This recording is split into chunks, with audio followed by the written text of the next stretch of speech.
عايزين نعمل الشيت ده صعب عليك؟ بص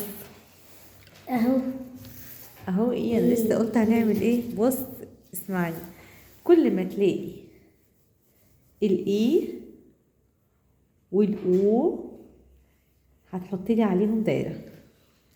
الاي والاو ممكن اخد القلم ده اسهل. لا احنا مش بنمشي كده عضله عينينا توجعنا ونتعب. بص بقى، بص امسكي القلم الاول كويس. هنتفق على اتفاق علشان عينينا ما توجعناش. لا نمشي من اليمين للشمال، لا هنمشي من الشمال لليمين، وكل الصفوف هتبقى كده بالترتيب. هتختار تمشي من اليمين للشمال ولا الشمال لليمين؟ طيب يلا. مهم قوي ان احنا كل ما هنلاقي حرف الاي او الاو هنحط عليه دايره. لا احنا اتفقنا هنمشي ايه؟ من اليمين للشمال. متسعش بايديك، انت جيت على اللي تحتها وعملت. لا لازم هتمشي الاول من هناك عشان عينيك ما توجعكش يا حمزه. شاطر.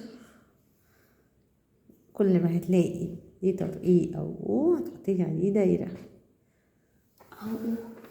لا عشان مش بالترتيب متلخبطوش يا حمزه. ايه سين.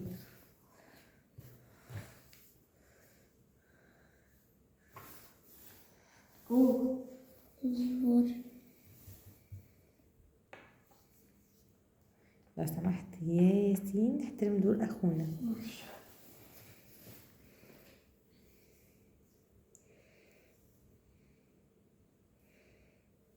طيب انت فوق هنا ليه سبت الايه؟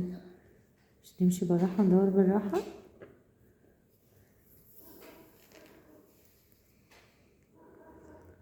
شاطر ممتاز.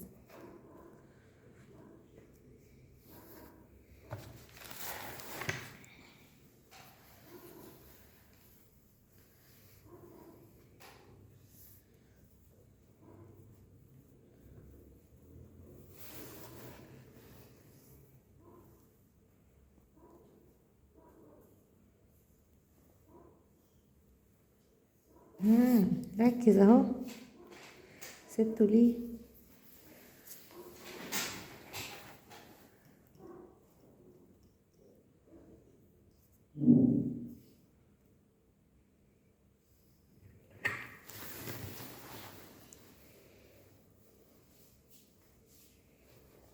يا حمزة ايوه كده صح صح.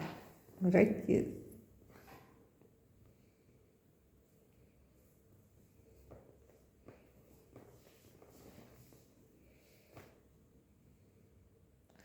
حمزة مش بصح في حاجة. شكله عايز ينام. ايه ايوه ده عندك كذا واحدة اهي فوق. ايه مركز ازاي معاك. خلاص.